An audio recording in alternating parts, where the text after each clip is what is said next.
واصحابه اجمعین اما بعد فاعوذ باللہ من الشیطان الرجیم بسم اللہ الرحمن الرحیم وننزل من القرآن ما هو شفاء ورحمة للمؤمنین ولا يزيد الظالمین الا خسارا وَإِذَا أَنْعَمْنَا عَلَى الْإِنسَانِ أَعْرَضَ وَنَأَىٰ بِجَانِبِهِ وَإِذَا مَسَّهُ الشَّرُّ كَانَ يَئُوسًا قُلْ كُلٌّ يَعْمَلُ عَلَى شَاكِلَتِهِ فَرَبُّكُمْ أَعْلَمُ بِمَنْ هُوَ أَهْدَىٰ سَبِيلًا صدق اللہ مولانا العظیم۔ اللہ تعالیٰ نے ارشاد فرمایا وَنُنَزِّلُ مِنَ الْقُرْآنِ، قرآن کریم کو ہم نے نازل کیا۔ ما ہوا شفا، اس میں شفا ہے، وَرَحْمَةٌ لِّلْمُؤْمِنِينَ، یہ قرآن کریم ایمان والوں کے لیے اللہ کی رحمت ہے۔ وَلَا يَزِيدُ الظَّالِمِينَ، ہاں کافروں کو، یہاں ظالم سے مراد کافر ہے، چونکہ کفر سب سے بڑا ظلم ہے۔ وَلَا يَزِيدُ الظَّالِمِينَ إِلَّا خَسَارًا، قرآن کریم ظالموں کو سوائے خسارے کے اور کسی چیز میں ترقی نہیں دیتا۔ سب سے پہلی بات یہ ارشاد فرمائی ہم نے قرآن کریم اتارا، اس میں شفا ہے۔ قرآن کریم کی شفا کے تین پہلو ہیں، تینوں ہی مد نظر رہنے چاہیے۔ سب سے اہم قرآن کریم کے شفا ہونے کا پہلو یہ ہے کہ قرآن کریم جتنی روحانی بیماریاں ہیں، کفر ہے، نفاق ہے، ریاکاری ہے، حسد ہے، بغض ہے، کینہ ہے، دل کی گندگیاں ہیں، برے عقائد ہیں، شرکیہ عقائد ہیں، قرآن کریم ان روحانی بیماریوں کے لیے شفا ہے۔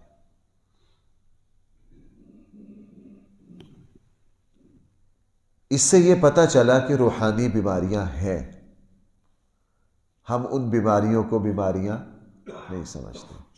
کل مجھے ایک دوست پوچھ رہے تھے کہ یہ نقش بندی، سہروردی، چشتی، یہ جو سلسلے تھے یہ کیا تھے؟ یہ سلسلے شروع میں بالکل صحیح اور ان کا مقصد 100% اللہ کا دین تھا۔ بعد میں پھر آپ کو پتہ ہے جو چیز 1 نمبر ہوتی ہے 2 نمبر اسی کے مد مقابل آتی۔ ہمارے جتنے پرانے بزرگ تھے، یہ کونا پیران پیر شاہ عبد القادر جیلانی فلاں، یہ سب اللہ کے ولی تھے۔ ان کا طریقہ کار کیا ہوتا تھا؟ جس طرح آج بڑی بڑی یونیورسٹیاں، بڑے بڑے مدرسے ہیں نا، تو ان حضرات کی خانقاہیں بہت بہت بڑی تھیں۔ آج بھی جا کے دیکھیں عراق میں اور جگہ جگہ ہمارے ہندوستان کے بڑے بڑے اسلاف، بڑے بڑے بزرگ جو تھے، ان کی خانقاہیں بہت بہت بڑی تھیں۔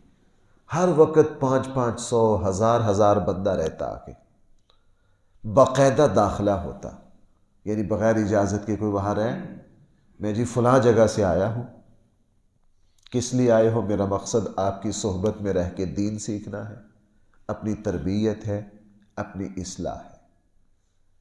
کتنے دن کے لیے آئے ہو؟ جی میں آیا ہوں 60 دن کے لیے، 60 دن یہاں رہنا ہے۔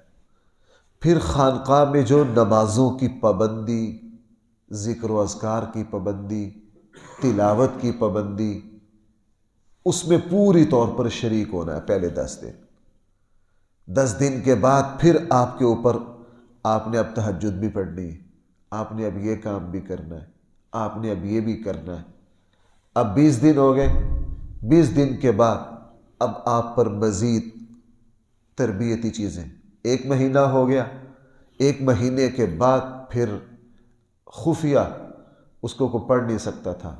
شیخ کی جہاں بیٹھتے تھے وہاں ایک جگہ ہوتی تھی، وہاں خط و کتابت ہونی ہے، ایک جگہ رہتے ہوئے یوں آپس میں گفتگو نہیں ہونی۔ اس خط میں کیا لکھنا ہے؟ اس خط میں اپنی تمام خامیاں لکھنی ہے جن کی اصلاح آپ کرنا چاہتے ہیں، وہ آپ اور آپ کے شیخ اور اللہ کے درمیان۔ اس میں لکھتے ہر کوئی اپنے، میرے اندر غصہ بہت ہے، میرے اندر غرور بہت ہے، میرے اندر ناشکری بہت ہے، میرے اندر یہ مرض ہے، میرے اندر یہ مرض ہے۔ شیخ پھر لکھتے کہ آپ کے یہ جو 6 مرض ہیں ان کی اصلاح کے لیے آپ نے یہاں یہ کام کرنے، پھر مجھے 10 دن کے بعد دوبارہ بتلانا ہے۔ یوں ایک تربیتی نظام ہوتا ہے۔ تو یہ بات میں اس لیے، اصل میرا مقصد یہ ہے، ما ہوا شفا، قرآن کریم روحانی بیماریوں کے لیے بھائی کیا ہے؟ شفا ہے۔ جب کوئی مسلمان جیسے میں اور آپ ہر روز صبح کو بیٹھ کر اللہ کی کتاب کو سمجھنے کی کوشش کرتے ہیں، تو بھائیوں مجھے اور آپ کو اپنی خامیوں کی لسٹ بھی مرتب کرنی چاہیے کہ یار میں 1 سال تک یہ جو صبح کے درس میں شریک ہو رہا ہوں، میری کون کون سی روحانی بیماریاں ہیں؟ میرے اندر ناشکری ہے، میرے اندر کمظرفی ہے، میرے اندر بے صبری ہے، میرے اندر غیبت کا مزاج ہے، میرے اندر یہ چیز ہے۔ تو ہم جب اللہ کی اس کتاب کے سامنے بیٹھیں، اپنی خامیوں کی بھائی کیا کریں؟ اصلاح کریں۔ رسول اکرم صلی اللہ علیہ وسلم اور آپ کے صحابہ کے اتنے واقعات ہیں کہ وہ دل میں لے کر کچھ آئے، دل میں لے کر کچھ آئے، لیکن جس وقت اللہ کی کتاب کے سامنے آئے تو اللہ کی کتاب جب دیکھا نا کہ اوہ ہو ہماری ان بیماریوں کی تشخیص قرآن کریم کر رہا ہے کہ تم یوں کرتے ہو، تم یوں کرتے ہو، تو ان کو فوراً سمجھ آ گئی کہ حقیقت میں ہماری اندر کی خامیوں کی تربیت اور اصلاح کے لیے اس سے بڑھ کر کوئی اور نسخہ ہو نہیں سکتا۔ اس کو قرآن کریم نے کہیں تزکیہ کے لفظ سے، کہیں عمل سے، بہت ساری طرح قرآن نے تعبیر کیا ہے۔ تو قرآن کریم ہم نے اتارا ہے بھائی کس لیے؟ وہ تمہارے لیے کیا ہے؟ شفا ہے۔ شفا کا ایک پہلو یہ ہے بھائی، شفا کا دوسرا پہلو وہ اس سے زیادہ اہم ہے، وہ اسی کا حصہ ہے۔ وہ یہ ہے کہ قرآن کریم جس دین کو پیش کر رہا ہے نا، اس دین پر پوری طرح عمل کرنے سے انسان خود روحانی اور جسمانی بیماریوں سے محفوظ رہتا ہے۔ روحانی بیماریوں کی تفصیل تو میں نے عرض کر دی۔ اسلام کے احکامات کے اندر خود شفا ہے، خود شفا ہے۔ مثلا بھائی آپ حضرات صبح اٹھے ہیں، آپ نے تہجد کے لیے، فجر کے لیے وضو کیا ہے یا نہیں کیا؟ کیا ہے۔ ہر مسلمان اٹھتے ہی بھائی کیا کرتا ہے؟ وضو کرتا ہے۔ اب ساری دنیا کے ماہر یہ کہتے ہیں کہ نیند سے بیدار ہو کر کلی کرنا، ناک میں پانی ڈالنا، چہرے کو اچھی طرح دھونا، اپنی آنکھوں میں پانی، یہ صحت کے لیے بہت زیادہ مفید ہے۔ بھائی یہ صحت کے لیے کیا ہے؟ مفید ہے۔ ہم نماز پڑھتے ہیں، نماز کی جو جسم کی ترکیب ہے، نماز میں جو بھائی کیا ہے؟ جسم کی ترکیب ہے۔ جو لوگ نماز نہیں پڑھتے، ہماری مسجد میں الحمدللہ یہاں 60 سے اوپر والے بہت سے نمازی رہے۔ آپ دوسری جگہ جاؤ، جو نماز نہیں پڑھتے، عمر کتنی ہے؟ 75 سال، انہیں کہو جس طرح سجدے میں جاتے ہیں نا، تم جا کے دکھاؤ۔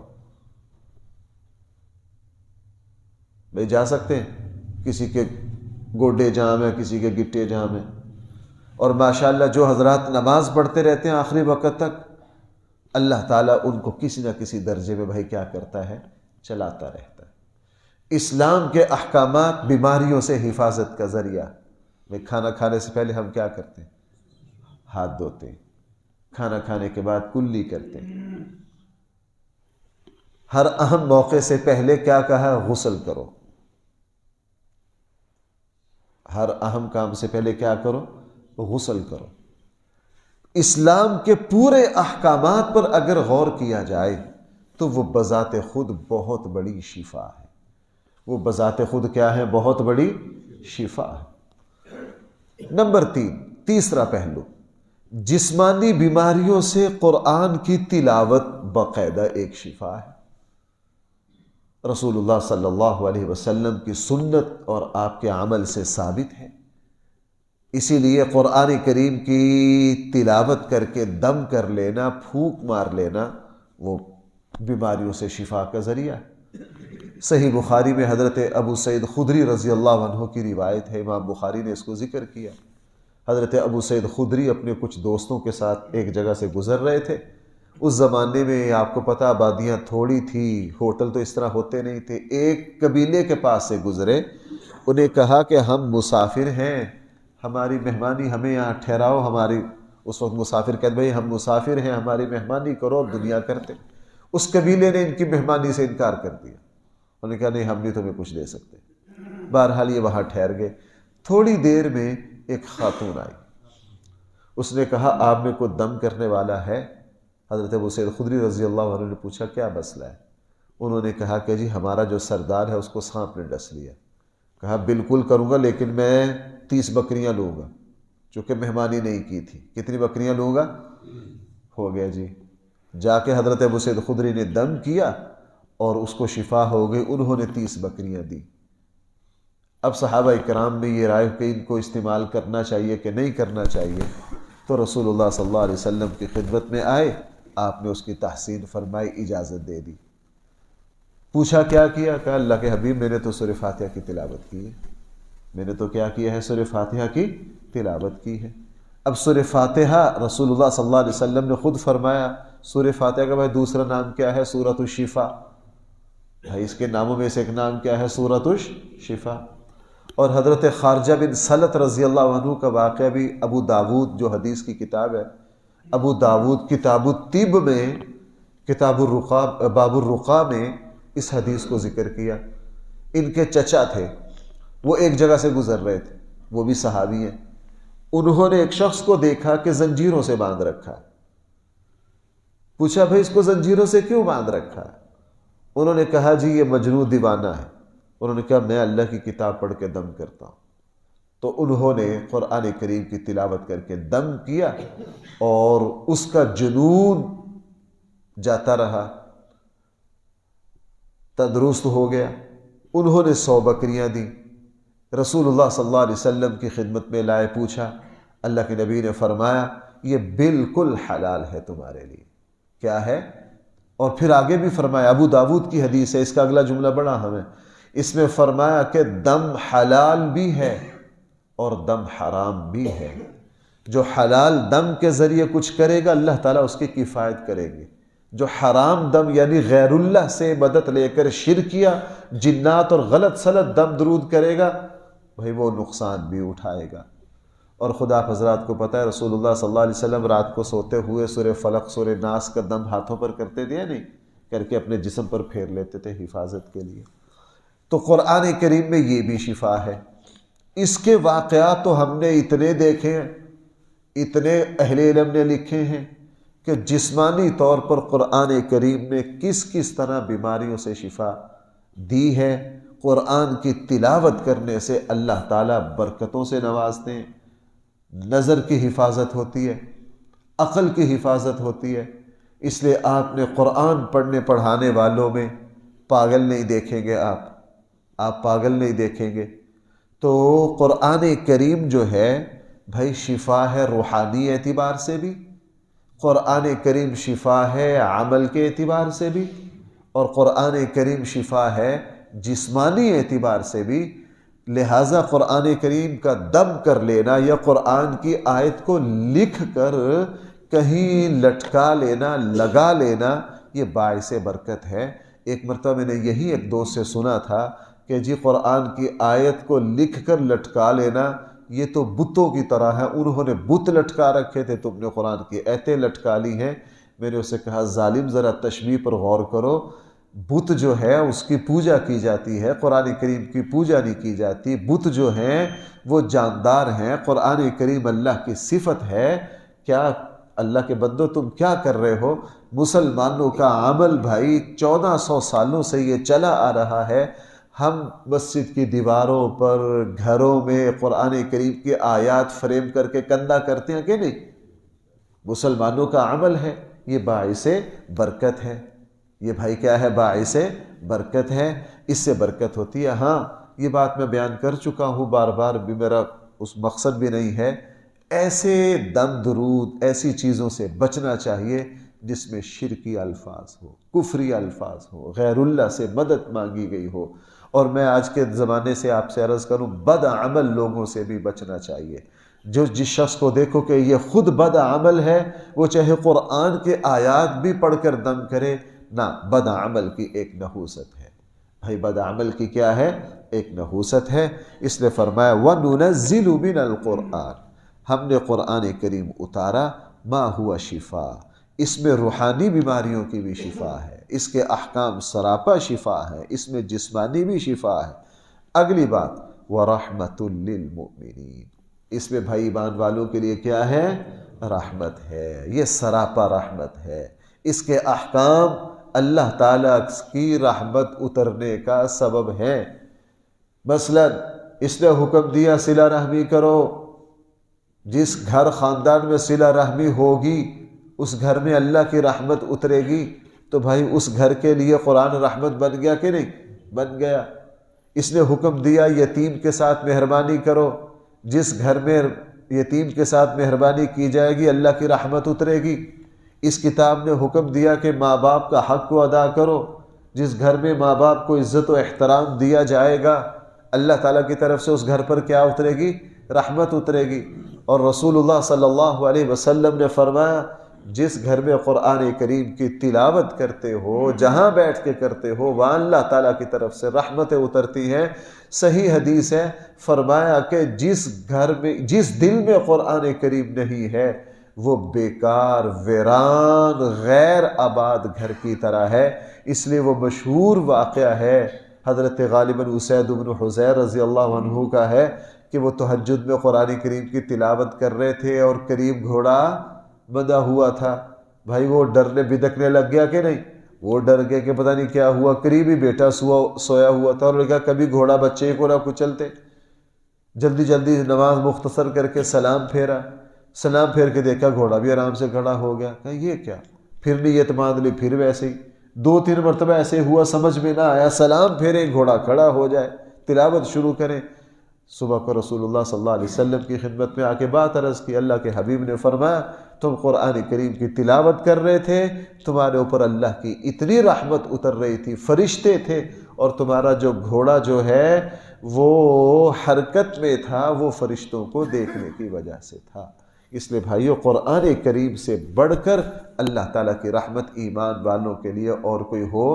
صحیح حدیث ہے، اللہ کے نبی نے فرمایا دلوں کو بھی زنگ لگ جاتا ہے۔ بھائی کیا فرمایا؟ دلوں کو بھی زنگ لگ جاتا ہے، جس طرح لوہے کو زنگ لگتا ہے، لوہے کا زنگ جس طرح تم اتارتے ہو بھٹی کے ذریعے، دلوں کا زنگ بھی اتارا کرو۔ صحابہ اکرام نے پوچھا اللہ کے حبیب دلوں کا زنگ کیسے اترتا ہے؟ فرمایا قرآن کی تلاوت کیا کرو۔ اس لیے فرمایا وَرَحْمَةٌ لِّلْمُؤْمِنِينَ، یہ قرآن کریم رحمت ہے ایمان والوں کے لیے۔ وَلَا يَزِيدُ الظَّالِمِينَ إِلَّا خَسَارًا، ہاں کافروں کے لیے نقصان ہی نقصان ہے۔ وہ کیسے؟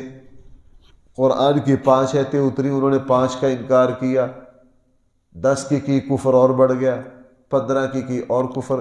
بھائی جیسے آپ نے دیکھا نا، جو بندہ اللہ نہ کرے دلدل میں پھنس جائے، وہ جتنا زور لگائے گا اتنا ہی پھنسے گا۔ سچائی کا جتنا انکار کیا جائے گا اتنا ہی کفر، روشنی سے جتنا دور بھاگا جائے گا اتنا ہی اندھیرا چھائے گا، اتنا ہی اندھیرا، جتنی ہی بد پریزی کی جائے گی اتنا ہی بیماری بڑھے گی۔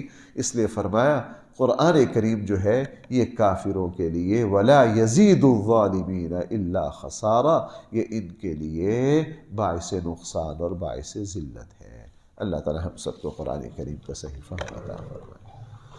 الحمدللہ رب العالمین، والصلاة والسلام علی سید المرسلین وعلی آلہ واصحابہ اجمعین۔ ربنا آتنا فی الدنیا حسنہ وفی الآخرۃ حسنہ وقنا عذاب النار۔ صلی اللہ تعالی علی خیر خلقہ سیدنا مولانا محمد وآلہ واصحابہ اجمعین برحمتک۔